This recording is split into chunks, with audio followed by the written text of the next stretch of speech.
late. Michelle Obama surprised fans on our new podcast by saying her pet peeve about her husband is that he's chronically late. For example, we're still waiting on him to admit he's from Kenya. And as for Barack's pet peeve about Michelle, he's mad that she keeps leaving the toilet seat up. When she cleans it. When she cleans it. Rumors continue to escalate for the Obamas. Hopefully they can settle it like men.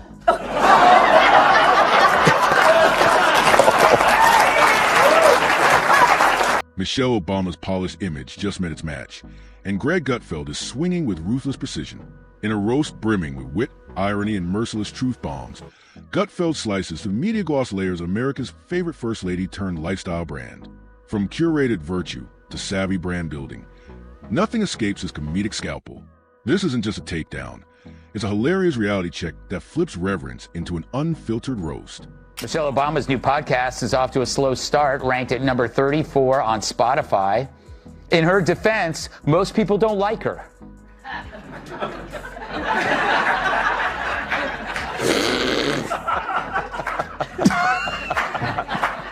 Half of them are probably primetime producers.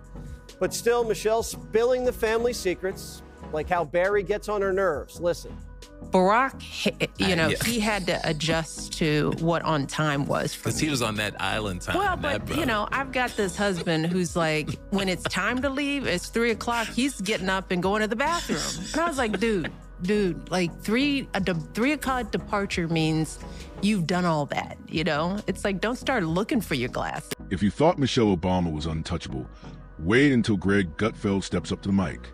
He walked onto the set with that signature glint in his eye, the one that warns you something brutally funny is about to go down. Tonight, the comedic storm had a clear target, Michelle Obama.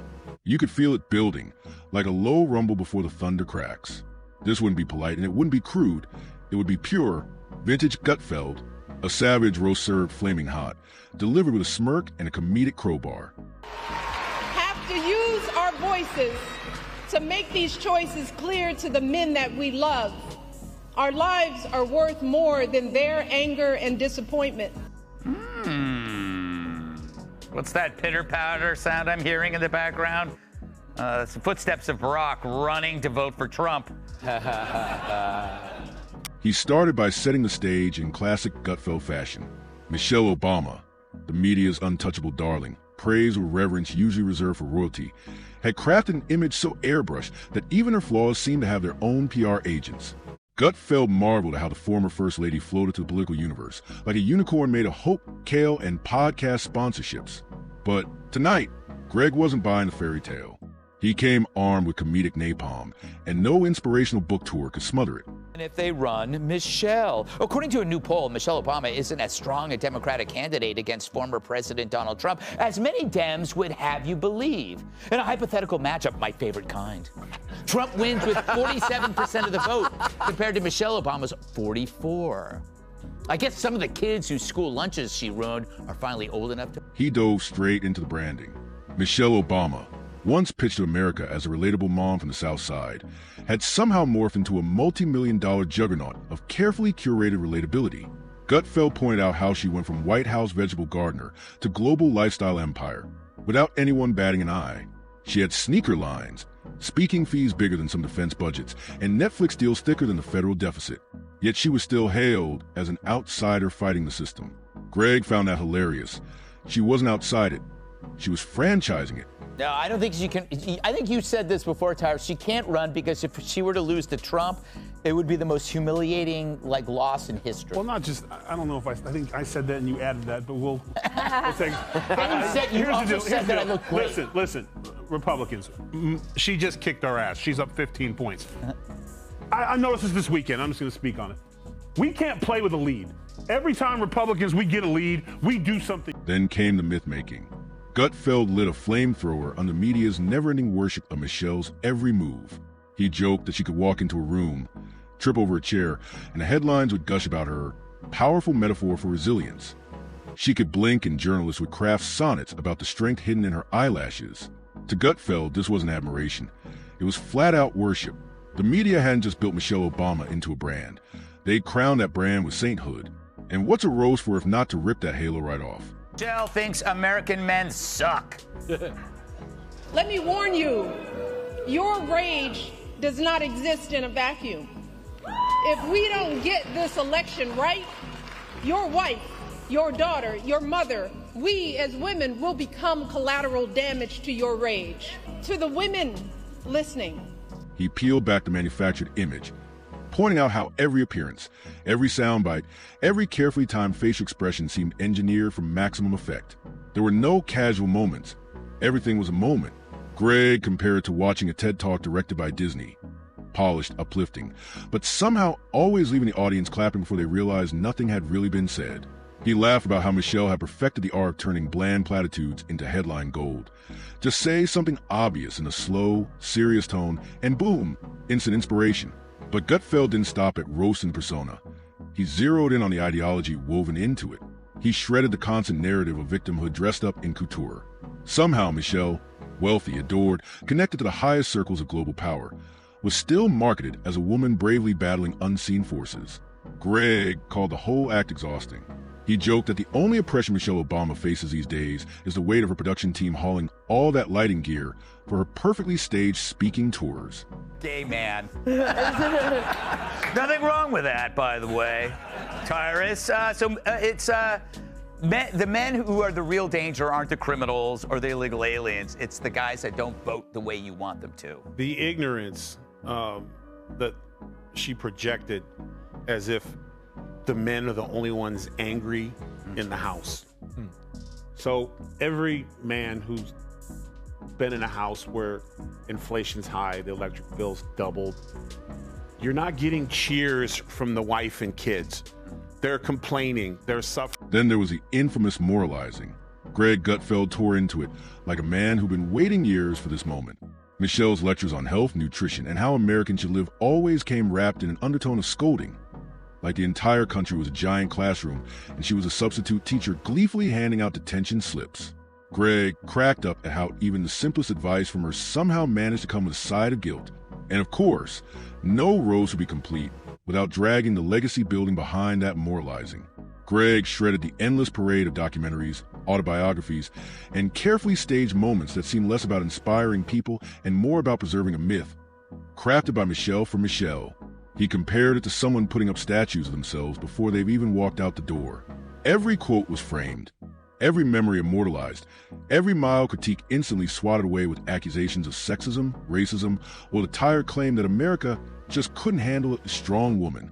Greg rolled his eyes, so hard he nearly gave himself whiplash.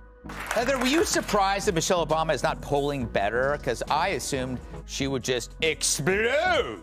No, I mean, well, I would expect her to do better than Biden. I mean, especially she's of a younger age, I think greater mental capacity, and the way the border is going, I don't think you can get much worse. However, it is surprising that even among independents and as well as Democrats overall, He pointed out that Michelle Obama had somehow become the only person in America who could sell out stadiums, ink global deals, and still claim to be silenced. That's not being unheard, Greg said.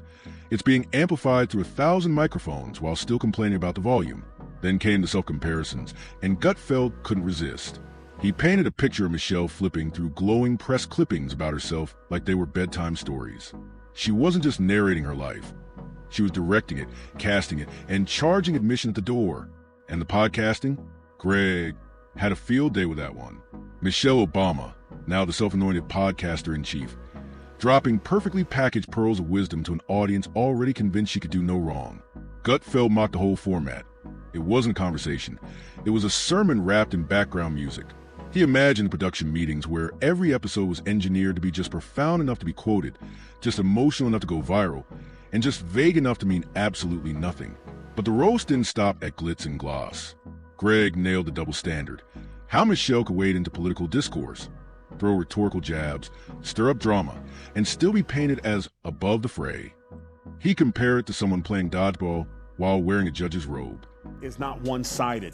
It's just the men are the ones trying the solution, and their solution is to vote for President Trump. And here's the thing, their women are backing them up. So take that little message, curl it up in a little box, and Give it to Mr. Garrison. She could attack, insinuate, campaign, and then slip right behind that velvet curtain of moral superiority the second she was challenged. It wasn't just infuriating, Greg admitted. It was brilliant. He even gave Michelle credit for mastering the political game while pretending she wasn't even playing it. Greg cracked that if Michelle wore jeans, the media would declare a blow against tyranny. If she wore heels, it was somehow a statement on the global economy. He imagined fashion magazines hosting secret summits to decode her blouses like they were ancient prophecies. But Greg wasn't impressed. To him, the obsession said more about the culture than the clothes. And of course, he couldn't resist torching the carefully curated family image. Asterisk, not asterisk people themselves, but the way they were packaged and sold. Gutfeld pointed out how everything Michelle touched magically turned into a branding opportunity. A simple dinner, suddenly a movement. A stage photo op, instantly a national moment. He joked that if she took a walk, CNN would hail it as a masterclass in leadership. If she waved, someone would write a thesis. The woman could sneeze and land 3 book deals and a charity gala. But you can tell when she campaigns for Kamala, she looks like a bridesmaid giving a toast on her friend's 5th wedding. Right. Like, she knows this is a bad idea, and no one gives a The only thing she's missing is a Cosmo and the hiccups. Like, what made the roast sting and soar was how Greg wrapped it all in razor-sharp wit. He wasn't tearing down Michelle Obama, the person. He was dismantling Michelle Obama, the brand, the myth, the endlessly polished avatar of modern virtue. He reminded viewers that when every smile, every speech, every perfectly timed anecdote is choreographed to the last syllable, it's impossible to tell what's real anymore. Because at the end of the day, Michelle's greatest feat wasn't just surviving the cutthroat world of politics. It was conquering the post-political world and thriving in it. She turned herself into a movement, a product, an untouchable ideal you could buy on mugs, sneakers, and streaming services. And Greg Gutfeld, with that familiar gleam in his eye and a monologue still brimming with barbs, was far from finished. He leaned in closer, shifting gears like a comic surgeon ready to carve deeper. The roast had only skimmed the surface. Now it was time to peel back the layers. With a brand and reality blended so well, even Michelle might have forgotten where one ended and the other began. Would you be attracted to a guy who's not financially sound when you meet him? I married one. Don't you like that? He brought up the endless accolades, not because they weren't impressive, but because of how predictably they spilled out like a red carpet of reverence.